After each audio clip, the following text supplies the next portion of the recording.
को अनेक बालक जन्म लेते हैं। अब सबका भाग्य अलग होता है। विचार कीजिए, समय वही है, नक्षत्र वही है, सारा का सारा ग्रह दशा सब कुछ वही है, लेकिन भाग्य अलग अलग है। कोई एक ऐसे घर में पैदा हो गया जिससे जीवन में हाथ पैर न हिलाए, फिर भी कोई जीवन में कुछ किसी भी प्रकार का अभाव नहीं होता है। एक कोई बेचारा किसान के घर या साधारण घर में पैदा हो गया कि कमा खा करके उसका जीवन चल जाएगा, और उसी ही नक्षत्र उसी ही समय में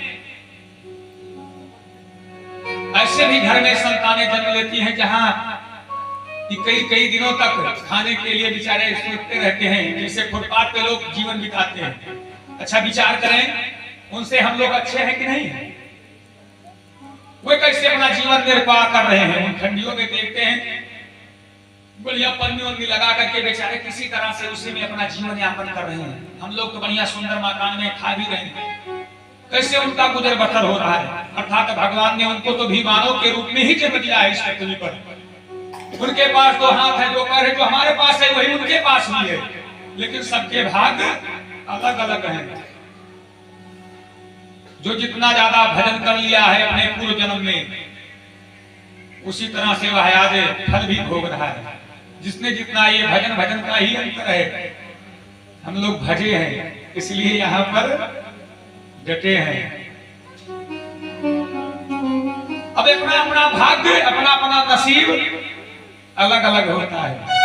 जबकि अधिकारी राजमहल के दोनों है, लेकिन एक टूटे फूटे झोपड़ी में जन्म लिया है, दूसरा राजमहल में जन्म लिया है।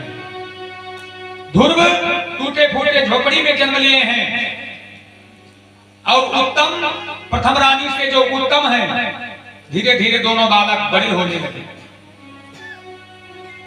अब बालकों में क्या, दोनों बालक आपस में खेल के मैदान में जाते खेलने के लिए, तो बच्चे हैं उनमें क्या बैर भाव। आपसे, आपके पड़ोसी से या गांव वाले से या किसी से भी भले झगड़ा हो, लेकिन बच्चे ये नहीं देखते हैं। छोटे बच्चे वो तो अबोध होते हैं, ज्ञानी है कि हमारे माता पिता झगड़े हैं, क्या है कैसे हैं, वो तो आपस में प्रीत रखते ही हैं। हमने कई कई घरों में देखा है कि बड़े बूढ़े आपस में एक दूसरे से बोलते नहीं है, खाना पीना बोलचाल सब बंद है, लेकिन जो बच्चे हैं वो उनके साथ आते हैं जाते हैं, सारा सब व्यवहार है, जैसे लगता है किसी प्रकार का कोई विवाद नहीं है। विवाद है तो बूढ़ों में है, वो उनसे बोलचाल नहीं रखते, लेकिन बच्चे आपस में, उनके घर के बच्चे आपस में आवाजाही, सब जहां जाना है आना है, साथ में उठना बैठना खाना पीना सब कुछ करते हैं। तो ये दोनों बालक एक साथ में खेला करते थे। एक दिन उत्तम कुमार, जो दूसरी रानी से सूरज के द्वारा उत्पन्न हुआ है, जन्म लिया है, उसने कहा कि आज राजमहल में चले, वहां हम खेलने के लिए बहुत तमाम बड़े बड़े बढ़िया बढ़िया खिलौने रखे हैं। भाई यहाँ झोपड़ी में कहा इतने महंगे खिलौने मिलेंगे। उसने कहा कि राजमहल में अच्छे अच्छे हमने खिलौने रखे हैं, खरीद रखे हैं, चलो आज राजमहल में खेला जाएगा। और अपने राजमहल में ले आया। कहते हैं अपना खून अपना ही होता है। जैसे ही राजा उत्तानपाद बालक ध्रुव को देखें, उनके अंदर ममत्व जग पड़ा, और तुरंत ही देख करके इतना प्यारा बालक तुरंत अपनी गोदी में बिठा लिया।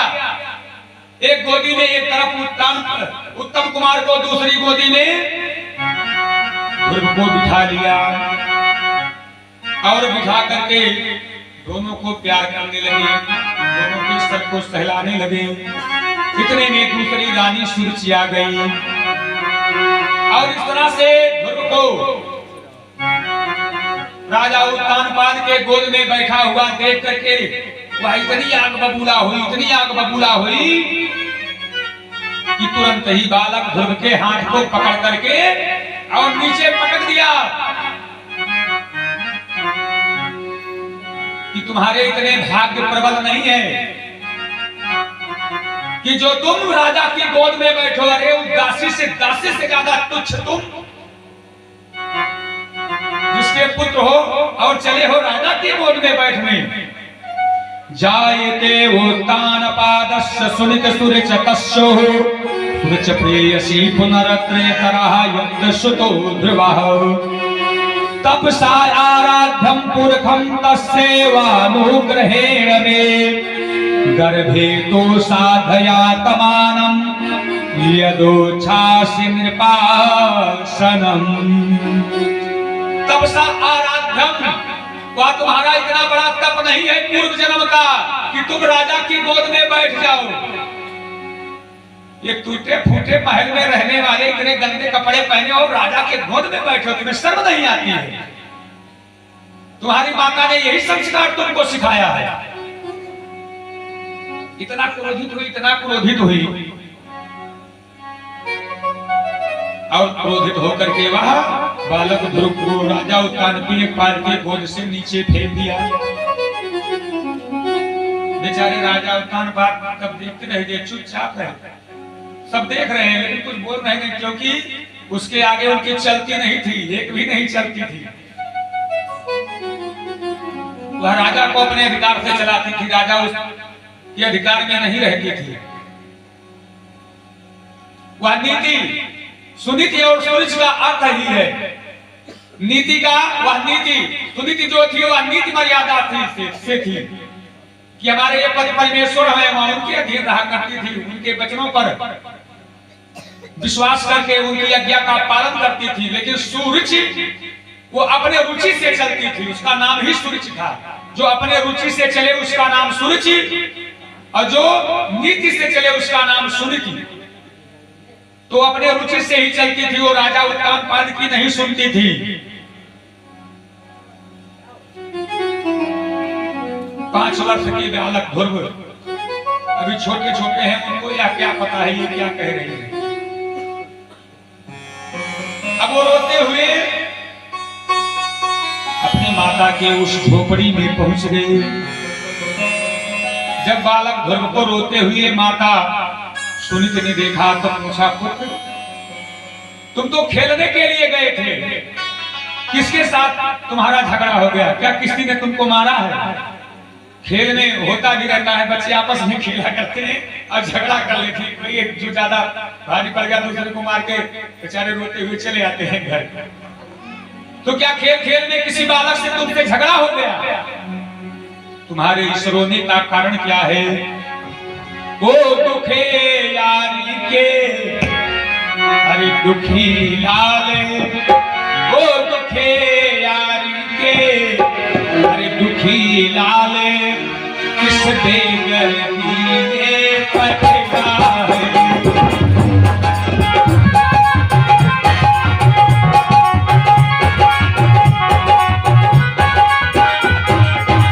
दुखियारी के दुखी लाल, किस बेदर्दी ने पटका है। वो मुझे पूतनी के पूते किसकी आंखों में खटका है।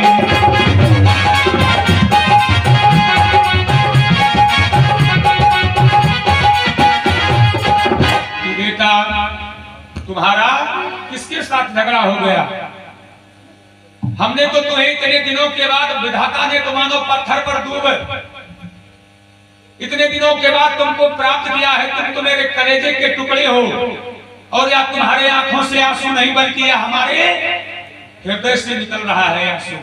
इसलिए पुत्र बतलाओ, अब बालक ध्रुव कहें तो क्या कहें, बड़े संकोच में है। लेकिन माता ने जब बार बार जोर दे करके पूछा तो उन्होंने सारी घटना, सारी हाल बता दिया। और जब सारा हाल बतला दिया कि आज माता, राजमहल की जो माता है उत्तम कुमार, हम दोनों लोग खेल रहे थे, उसने ही कहा कि चलो आज राजमहल में। और मैं वहां पे गया,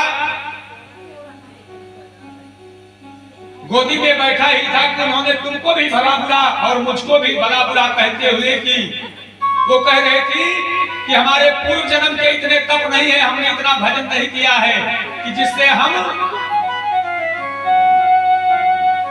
राजा की गोद में बैठ सके।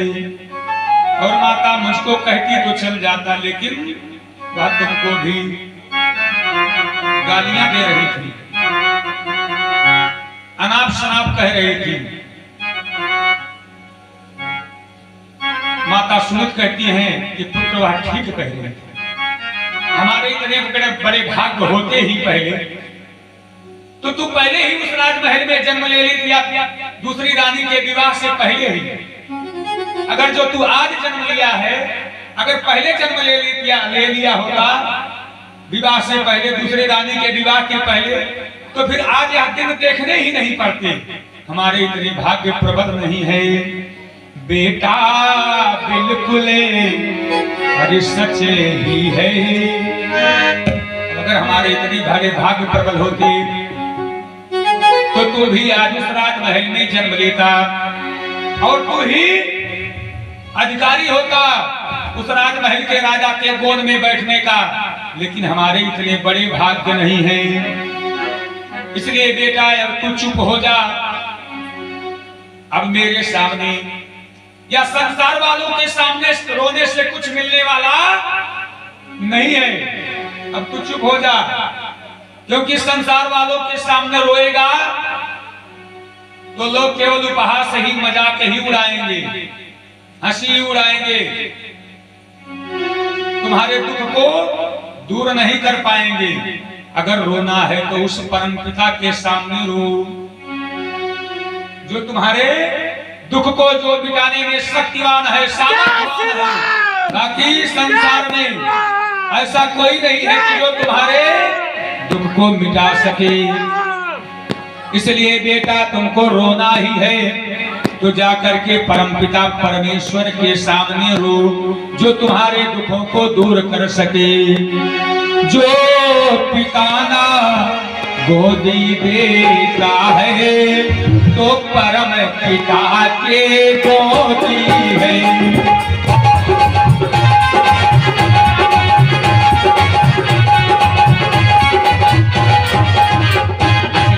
करके उस परम पिता के सामने रो, जो तुम्हारे आंसू को पूछेगा, तो तुम्हारे आंसू को धोएगा।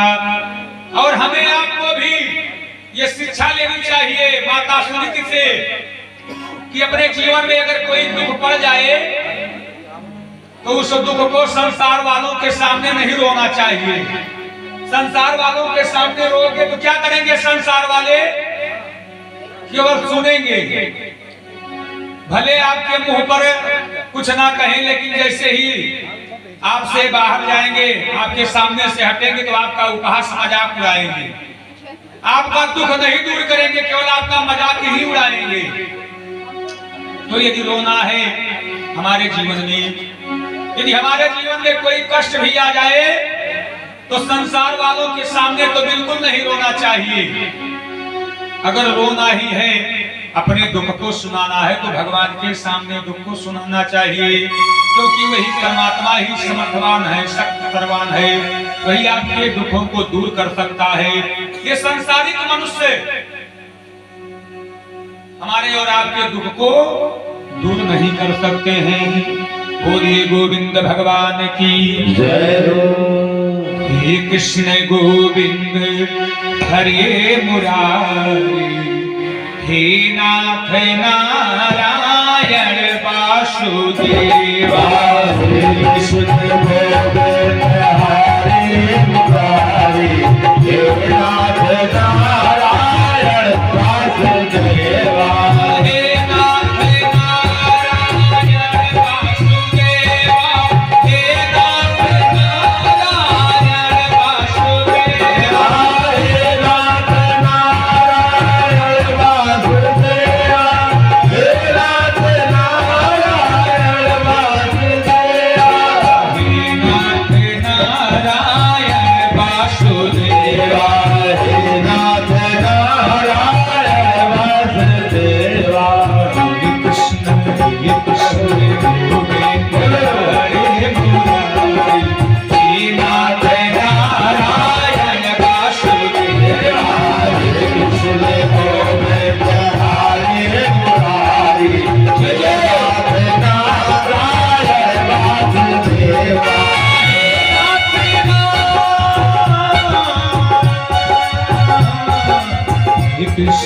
गोविंद हरे मुरारी, हे नाथ नारायण वासुदेवा।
भागवत महापुराण की जय हो।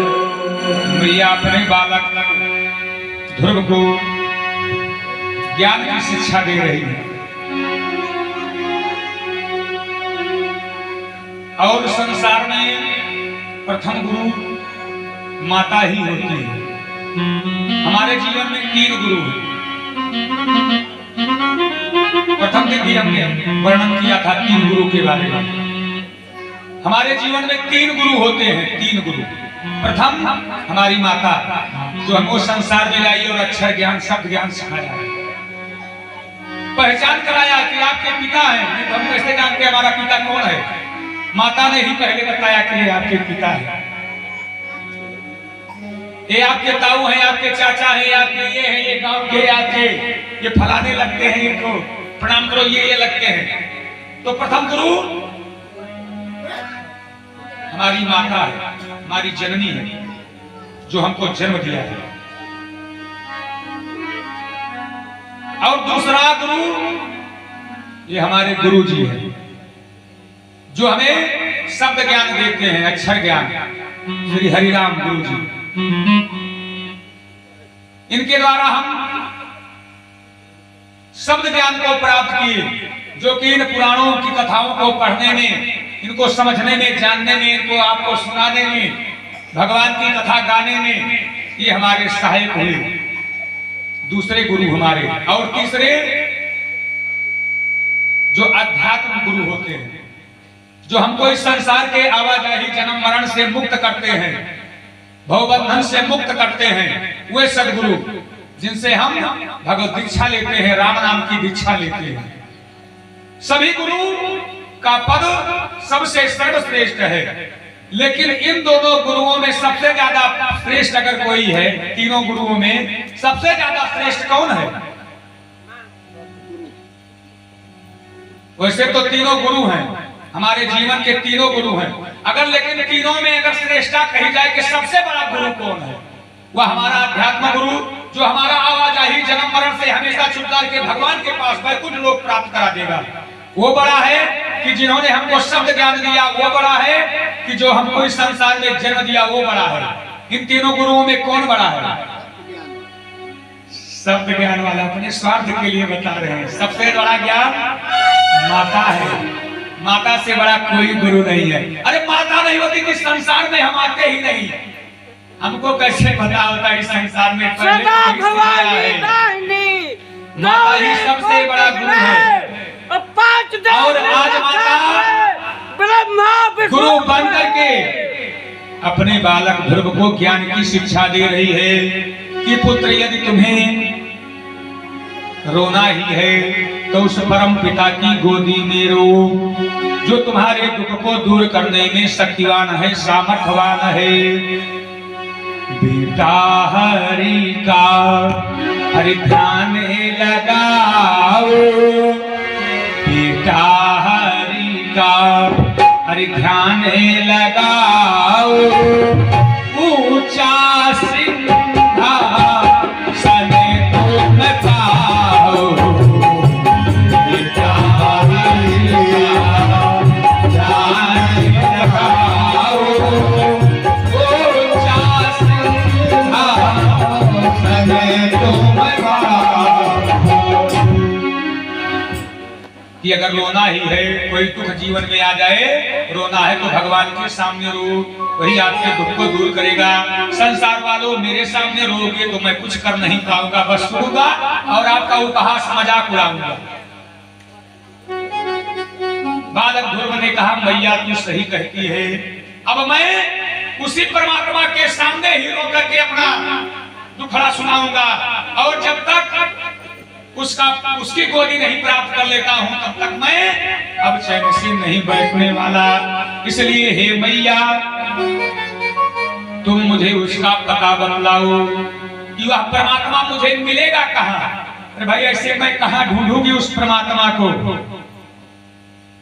आप मुझे उस परमात्मा का पता बतलाओ कि वह परमात्मा मुझे कहां मिलेगा, मैं उसे कहां खोजूं। माता ने अपने पुत्र को ज्ञान दिया है, वह मुझ में है वह अरे तुझे में है। वह परमात्मा तो घट घट में निवास करता है, कस्तूरी मृग कुंडल बसही मृग ढोल है बनमाही, ऐसे घट घट राम है दुनिया देखत नहीं। वह परमात्मा हमारे भी अंदर है, आपके भी अंदर है, सबके अंदर है, पूरे संसार के कण कण में विद्यमान है। अब आपके मन में यह भी प्रश्न उठता होगा कि जब वह परमात्मा हमारे अंदर है तो दिखाई क्यों नहीं दे रहा है। तो उदाहरण के लिए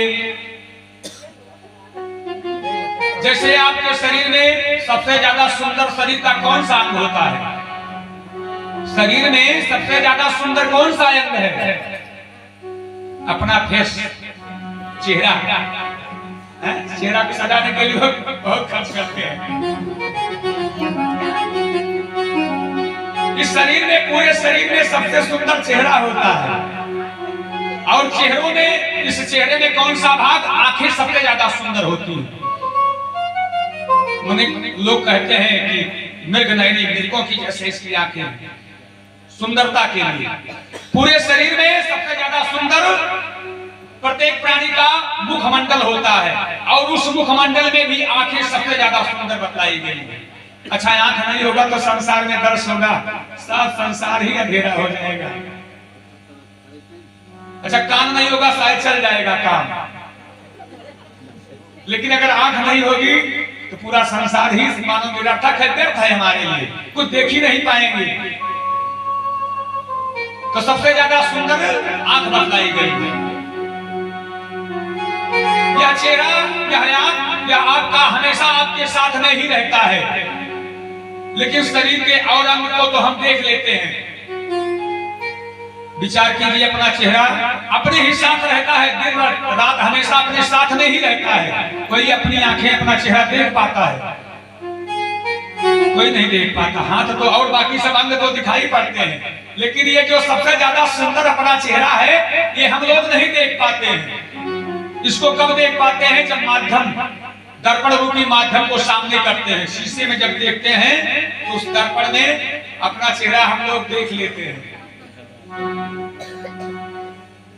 जब तक माध्यम को नहीं बनाए हम अपना चेहरा नहीं देख पाए, और जैसे ही माध्यम को लाए तैसे हम अपना चेहरा देख लेते हैं, जबकि वो हमारा हमेशा अपने ही साथ रहता है। उसी प्रकार से वह परमात्मा हमेशा आपके साथ रहता है, लेकिन जब तक आप सत्संग रूपी भगवान के भजन रूपी दर्पण को नहीं देखेंगे, जब तक आपके मन में परोपकार सेवा का भाव नहीं जगेगा, तब तक उस परमात्मा को आप नहीं देख पाएंगे, क्योंकि वह परमात्मा कहीं और नहीं रहता है, बल्कि सिए राम मई सब जग जाने, सिया राम मई सब जग जाने, करहु प्रणाम जुड़ जग माने, सिया राम माए सब जग जाने, करहु प्रणाम।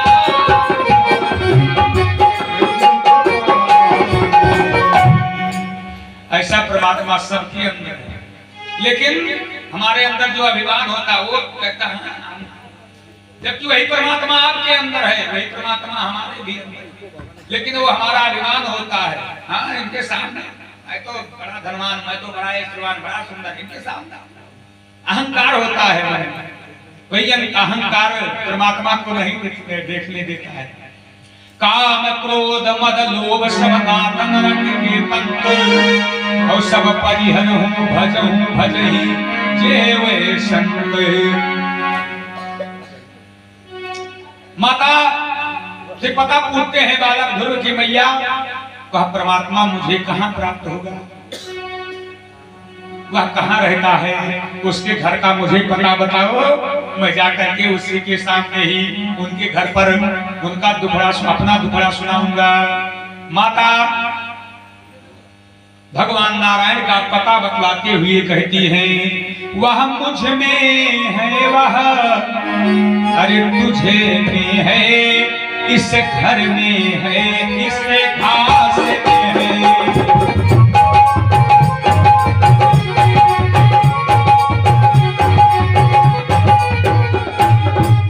वह मुझ में है, वह तुझ में है, इस घर में है, इस